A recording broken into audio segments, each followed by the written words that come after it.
Que el juez se apiade de nosotros, lo dijo una fuente del Ministerio de Economía. Ayer está en los diarios de la mañana de hoy. Hablaba del recurso que presentó la Argentina ante el juzgado del juez del Distrito de Nueva York, Tomás Griesa, un hombre que se ha convertido en una celebridad en la Argentina, para que la justicia, para que ese mismo juez detenga una orden de embargos contra fondos argentinos en la pulseada que lleva la nación contra los fondos buitres. La Argentina tiene que pagar en la semana próxima, el 30 de junio, 900 millones de dólares a acreedores que ingresaron en los canjes. Esos fondos pueden ser embargados por el juez si no atiende al pedido del gobierno. Se ha recorrido un largo camino, muchacho, hasta hoy, ¿no? Sí, así es. Es el lunes próximo. El lunes que viene ya es a todo o nada y ese día vamos a saber si la Argentina entra en default o no. Así que tenemos 4 días por delante que van a ser a puro nervio y veremos algo de volatilidad en los mercados, declaraciones cruzadas. Creo que la historia todavía no se termina. Además, entiendo yo, Walter, que desde la prensa ya hay un tratamiento sobre el tema que avanza, que estamos como dándole cobertura al minuto a minuto, ¿no? A las cuestiones técnicas incluso. Claro, y creo yo que eso es lo que termina haciendo que el tratamiento a veces sea un poco confuso porque caemos en cuestiones muy técnicas y que bueno, que es difícil de explicarle a la gente qué son los fondos buitre, quién es Griesa. Pero la pregunta ¿es determinante lo que está pasando para el futuro de la Argentina, el futuro inmediato de la Argentina, que se resuelva una situación que está abierta desde hace más de un año? Es determinante porque la Argentina ya aprendió y creo que los argentinos nos hemos aprendido. Creo que el público de a pie sabe lo que es el default, ¿no? Así como el argentino, creo que, esto lo digo yo, pero en términos medios con respecto a habitantes de otros países, entiende lo que es la inflación y cómo defenderse de la inflación y ha aprendido conductas adaptativas a cómo enfrentar la inflación, creo que también sabe lo que es el default. Creo que ve una tapa, un título que dice default y ya entiende, ¿no? La sensación que queda es que la justicia de los Estados Unidos ha sido muy severa con la Argentina, pero también queda la sensación de que alguien cometió un error, porque si no, no se podría esperar al tiempo de descuento para resolver esta situación. Tenemos invitados que nos van a ayudar a entender esto como Marcelo Echevarne es un abogado, es un especialista en temas de deudas soberanas, nos va a ayudar a entender un poquito más las cuestiones técnicas. Las cuestiones legales. Sí, y después vamos a hablar con un economista, Maximiliano Castillo, porque la realidad es que la economía, aún sin default, está frente a un escenario de recesión. Hoy la economía argentina está en recesión y no hay señales de que vaya a salir de ese sendero, al menos por el resto del año. Y la duda es el impacto que puedan tener estas novedades vinculadas a la deuda en el crecimiento, ¿no? Así es. Bueno, vamos a un informe y vamos con los invitados.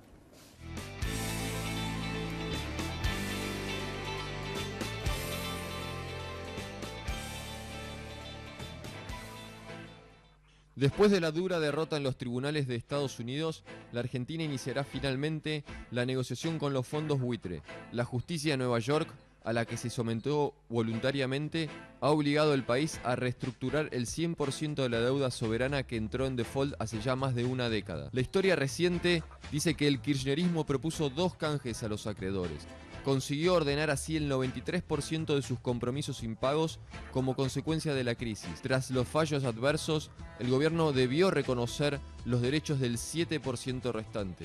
A pesar de las advertencias que nunca negociaría con aquellos que no aceptaron los canjes, la presidenta Cristina Kirchner dispuso que representantes del gobierno se reúnan con los fondos buitre para definir cómo se salda la deuda.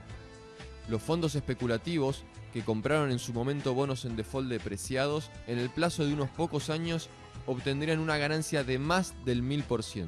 Aunque el gobierno no esperaba este revés, la decisión de negociar forma parte de una hoja de ruta que arrancó en noviembre de 2013. A las designaciones de Axel Kicillof y Juan Carlos Fábrega en el Ministerio de Economía y el Banco Central respectivamente, se sumó la salida del secretario de Comercio, Guillermo Moreno. Más por necesidad que por convicción, Cristina Kirchner aceptó pagar las sentencias en los tribunales del Banco Mundial. Reconoció y pagó $5.000 millones en bonos a Repsol por la expropiación de YPF y se comprometió a pagar $9.700 millones por la deuda con el Club de París.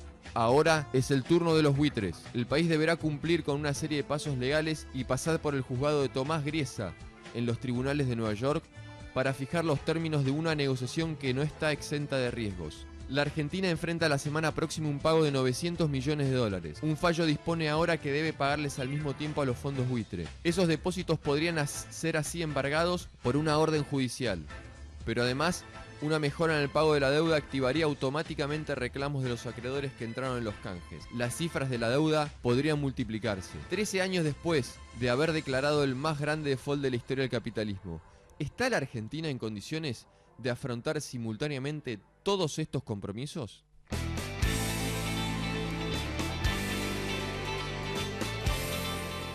Estamos en Divina Comedia, vamos a hablar del tema que mandan en los diarios, que es la situación del default, la situación que se ha planteado en los tribunales de Nueva York, el ultimátum para que Argentina pague a los fondos buitre y a otros acreedores. Nos acompañan, como presentamos hace un momento, Marcelo Echevarne, abogado, especialista en mercado de capitales, y Maximiliano Castillo, economista, director de la consultora ACM. Gracias por estar con nosotros, a los dos. Gracias por la invitación. Bueno, ¿por dónde empezar? Nos acostumbramos en la última década, desde el 2004 para acá, a escuchar que la Argentina había iniciado una reestructuración de su deuda exitosa, que ingresaron un 90 y pico % de los acreedores. Hubo un error, nos mintieron, nos equivocamos, no fue exitoso, fue un fracaso. Bueno, yo creo que haber logrado un 93% de aceptación es una reestructuración buena, no es una reestructuración espectacular, porque cuando uno mira todos los antecedentes de los últimos 20, 30 años, las reestructuraciones exitosas son aquellas que tienen 98, 99% de aceptación. Y que muchas no lo tienen inicialmente, pero todas dejan el canje abierto para que la gente siga entrando y goteando, y eso por lo pronto te evita juicios como el del Pari Passu. Creo que había herramientas técnicas para, llamémoslo, repelente anti-holdouts. Mendoza lo había hecho en el año 2004, lo armamos con el gobernador Cobos, estábamos muy preocupados de que la provincia de Mendoza tenga embargos en las emisiones de bonos, como ocurrió con Elliott y Perú, y para eso diseñamos una estructura según la cual aquel que tenía un bono de la provincia de Mendoza y quería entrar a un canje para que le den un nuevo bono, decía: yo acepto modificar el viejo bono. Y eso requiere una aceptación del 51%. Argentina tuvo 76 en el primer canje, era una mayoría suficiente para haber modificado probablemente todos los bonos que ingresaron al canje.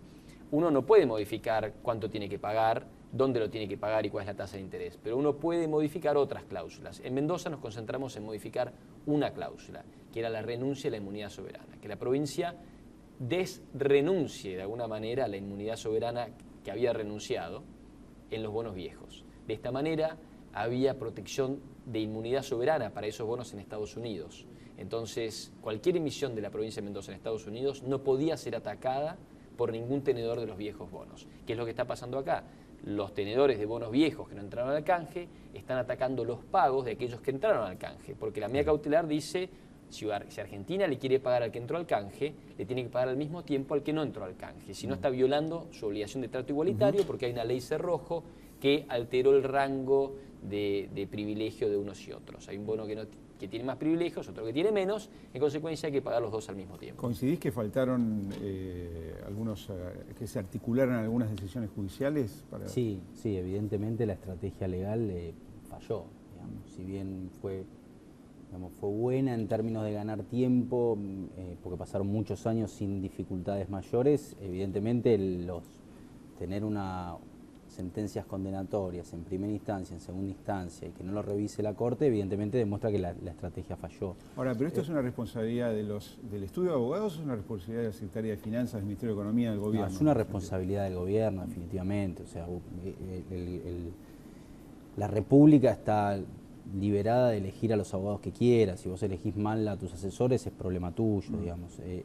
Pero al margen de eso, lo que parece claro es, como decía Marcelo, es efectivamente algunos condimentos del canje del año 2005 y 2010, como por ejemplo la ley Cerrojo, que lo que querían era incentivar la participación en condiciones muy adversas, digamos, cuando se hizo el canje de 2005. Bueno, evidentemente en algún momento deberían haberse revisado esos aspectos. Mucho más teniendo en cuenta que la sentencia de primera instancia hace especial hincapié en el tema de la ley Cerrojo.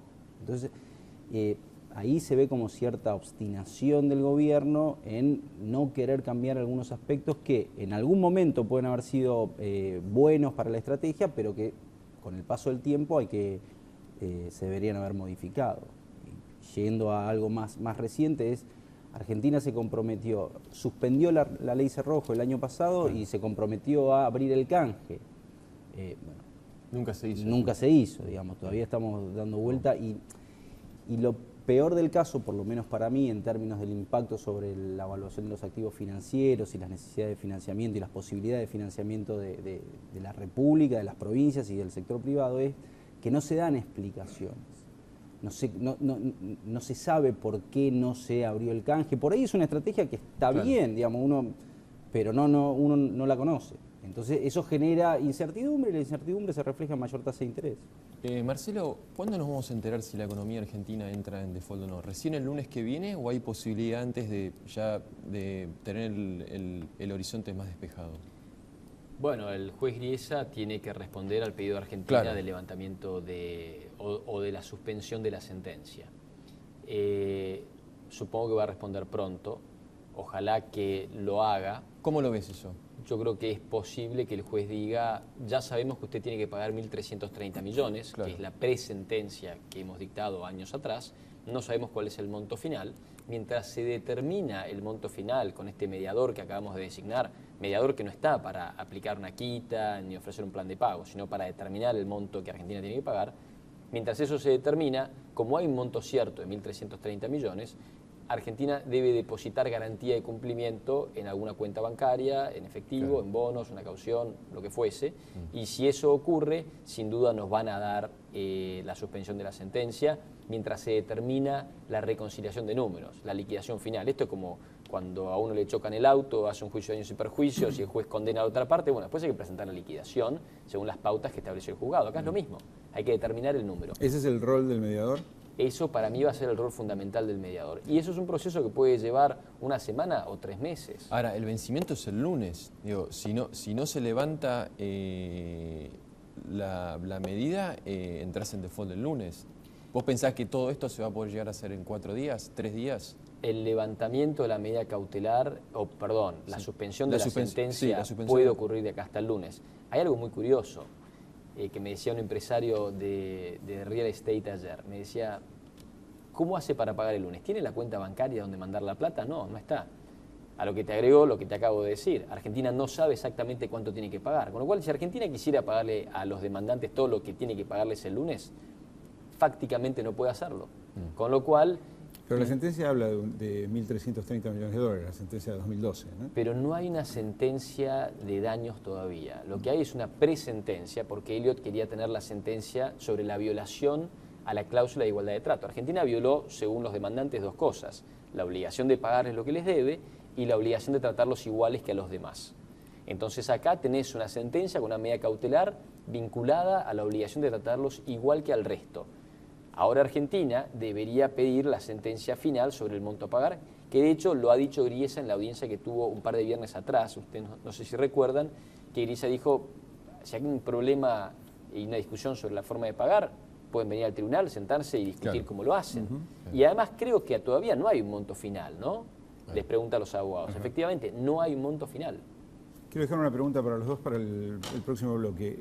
2 cosas en realidad. Si se subestimó el papel de los holdouts, es decir, de los tenedores de bonos que quedaron fuera del canje, y si la política que ha llevado el gobierno desde la Baña y el propio Nielsen ha tenido deficiencias. Vamos a un corte y ya volvemos.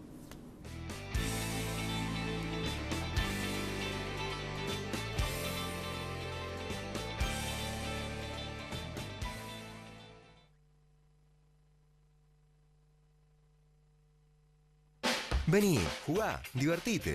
Aquí todos los días son especiales. En los casinos de la provincia de Córdoba, la diversión está asegurada.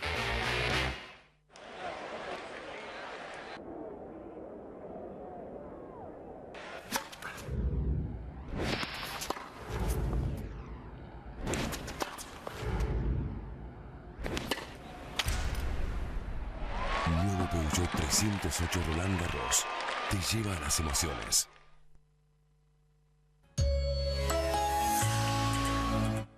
Moscardelli, ¿para qué ganar uno si puede ganar 4? ¿No le parece? Por solo 6 pesos, jugás Quiniela Plus y Super Plus. Y además, Plus 9 te da la chance de ganar hasta 4 millones. Lotería de la provincia. Buenos Aires activa como nunca. Gobernación Daniel Scioli.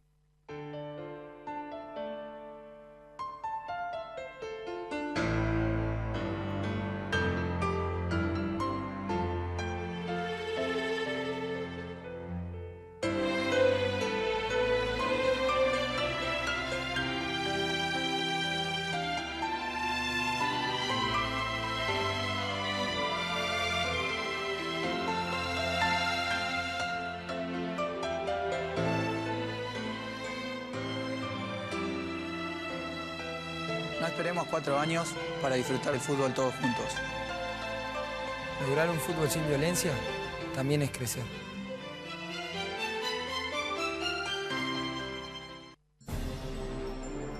Ciruelo, el señor de los dragones, presenta Arte Dragón 2014. Del 17 de julio al 28 de septiembre, Ciudad Cultural Conex. Auspicia Vorterix. Nuevas patrullas inteligentes se suman a nuestro sistema municipal de prevención y protección. Estos móviles complementan a las más de 400 cámaras de la red de monitoreo urbano de nuestra ciudad, aportando a la prevención y control del delito en todos los barrios. Además, inauguramos un nuevo centro de monitoreo para administrar las más de 100 cámaras instaladas en las delegaciones de la zona norte de nuestra ciudad. Sistema Municipal de Prevención y Protección. En una ciudad segura vivimos mejor. Municipalidad de La Plata. ¿Conoces el botón de alerta? Es la nueva aplicación gratuita de Provincia Seguros. Con solo pulsar un botón, envías al instante múltiples alertas de seguridad con la dirección exacta en la que te encontrás. Nos interesa tu seguridad. Buenos Aires, activa como nunca. Gobernación Daniel Scioli. Brown, pasado, presente y futuro.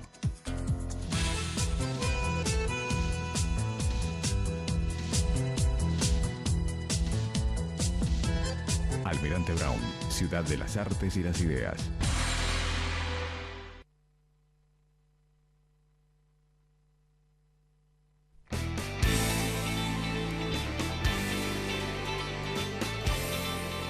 Maximiliano Castillo y Marcelo Echevarne. Nos queda una pregunta sobre el tema holdouts y la deuda en default. ¿Se cometieron errores? ¿Quién cometió errores? Bueno, evidentemente la estrategia general falló.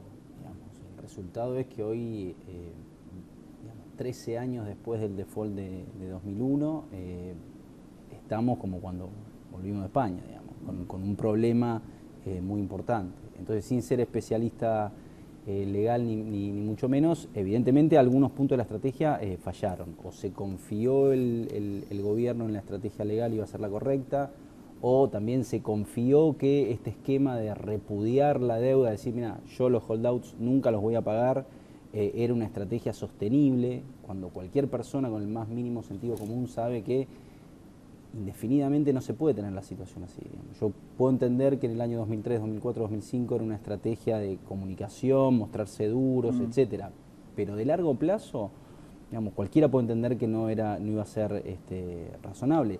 Lo mismo que también ahora la amenaza de decir, bueno, no cumplo la sentencia, digamos, que el gobierno obviamente lo puede hacer. Insisto con esto, cualquiera se puede dar cuenta que no es una estrategia de mediano y largo plazo razonable para Argentina estar en un cumplimiento de un fallo judicial de primera instancia, ratificado por la segunda instancia y ratificado, digamos, de alguna manera indirectamente por la Corte Suprema de Justicia de Estados Unidos. Digamos, no es una estrategia sostenible. Independientemente de la justicia o no del reclamo, digamos, todos coincidimos con lo pernicioso, lo malo que es el accionar, digamos, para el desarrollo del sistema financiero internacional de este tipo de acreedores, pero en cualquier caso es algo que la historia ya conoce, digamos, uno ya sabe cómo operan, digamos. Entonces uno tiene que internalizar ese mecanismo y definir una estrategia que sea más exitosa, y eso no ocurrió. ¿Fue exageradamente severa la justicia norteamericana con la Argentina? Es curioso. Comparando con otras reestructuraciones de otros países. Hace un mes publiqué un artículo en el Financial Times donde comparo el tratamiento de los acreedores de Detroit en Estados Unidos con los acreedores de Argentina. Lo que digo, al final del día, si uno litiga en la justicia norteamericana y es un deudor soberano norteamericano, tiene toda la protección de la justicia. Y los bonistas de los acreedores norteamericanos la pasan mal, porque Detroit puede pagar 20 centavos por dólar sin siquiera tener la mayoría de los acreedores. El juez se lo puede imponer a todos si no hay un acuerdo. Y el juez ya determinó que Detroit negoció de mala fe y aún así le da la protección de la ley de quiebras. No está mal. ¿Eso quiere decir que en Estados Unidos no está mal visto no pagar? Por supuesto, en Estados Unidos es parte de la vida no pagar. Quien demuestra que es insolvente. En el año 1934 había 1000 entes municipales, como puertos, municipios o escuelas, que estaban en default.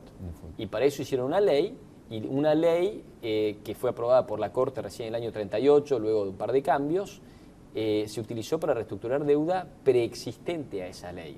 En Estados Unidos, en el año 1996, pasó el 1.000.000 de quiebras de individuos. Y los individuos iban al tribunal y se llama quiebras de consumidores, porque es gente que consume y tiene un ingreso fijo, porque tienen un sueldo. Se presentaban al juez y decían, señor juez, no puedo pagar esto. El juez les daba lo que se llama un discharge. Por supuesto, les iba a costar endeudarse por un largo tiempo, pero mientras tanto, seguían teniendo todo su salario y no pagan su deuda. Y acá hay una gran discusión a nivel de los regímenes de quiebras en todo el mundo. Japón tiene regímenes más estrictos, Estados Unidos muy laxos, donde tenés más protección del Estado, el régimen de quiebras es más estricto. Donde hay menos protección del Estado con el deudor fallido, quienes pagan el pato son los acreedores. Claro. Y la economía americana es una economía sumamente dinámica. Lo que quieren es que la gente se restablezca, se reinserte y vuelva a ser un actor. Capacidad de pago. Y de hecho, para el mundo y para Estados Unidos, es importante que Argentina sea un deudor recuperado. Nos pasó algo en el 2001, parte por nuestra responsabilidad, parte por el motivo que fuese, pero nos pasó algo que fue un desastre y tuvimos más de la mitad de la población debajo de la línea de pobreza y un cuarto de la población argentina no podía comer. Entonces, es lógico que tengamos una solución que nos permita salir adelante. Y a la economía del mundo le sirve que Argentina, la segunda economía de Sudamérica, siga consumiendo, siga produciendo, siga dando empleo, sea un país estable en la región. Creo que obviamente hubo cosas que nos ayudaron. Gritarle a los jueces en la justicia. Yo trabajé como secretario letrado de un tribunal federal hace muchísimos años allá. Y no vuela una mosca. Escuchar a un abogado gritarle a un juez es algo muy inusual. Y el primer párrafo de la contestación de la apelación que hace Elliott dice: Argentina dijo que no va a cumplir con la sentencia. Y acá hay una doctrina según la cual la Corte no toma casos de quien apela dice ya que no va a cumplir. Entonces, yo creo que el mensaje se puede haber transmitido de una manera distinta. Argentina tiene que cumplir y respetar su soberanía nacional, su constitución, sus leyes, pero no hace falta gritarle a un juez apuntándole con el dedo. Sí, yo ahí quiero agregar, digamos, obviamente que está como primer mandato respetar la Constitución y las leyes de Argentina, pero si la República voluntariamente se somete al arbitrio de los tribunales de Estados Unidos, bueno, hay que cumplir.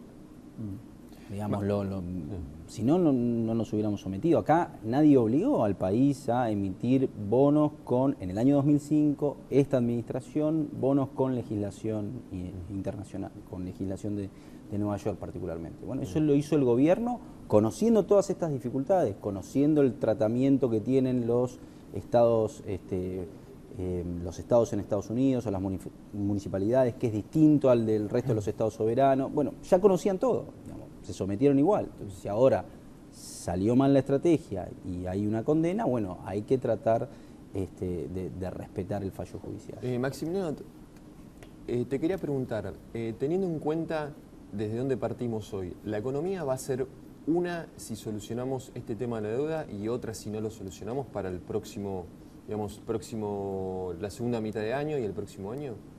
Sí, yo lo que te diría es que la economía va a entrar en una crisis o en una recesión mucho más profunda, con pérdida de empleo, con aceleración inflacionaria, con mayor brecha cambiaria, etcétera, si Argentina va hacia un default técnico, digamos. Ese escenario, dado el discurso de la presidenta de la semana pasada, del viernes pasado, hoy parece mucho menos probable. Entonces, lo que todos estamos queriendo y previendo de alguna manera, incluso el mercado con la reacción que tuvo ayer los activos financieros, es que finalmente en el próximo mes, el año que viene, a principio de año, se llegue a un acuerdo, digamos. Y ese acuerdo va a permitir relajar la restricción de financiamiento que tiene Argentina hoy, para las empresas, para YPF, para las provincias y para el Estado Nacional. Con lo cual, solucionar este problema nos evita el riesgo, nos evita un escenario, digamos, crítico. Ahora, solucionar el problema no es la condición suficiente para pensar en una economía creciendo a un ritmo el año que viene de 3, 4%. Digamos, los problemas macroeconómicos de insostenibilidad de la política fiscal siguen presentes, digamos. Bueno, y eso no parece que el gobierno quiere corregirlo. Nos quedamos sin tiempo. Quedamos cortos, ¿eh? Sí, nos quedamos cortos. Les agradecemos a los dos por estar acá. Muchas gracias. Nos vemos la semana que viene. Gracias.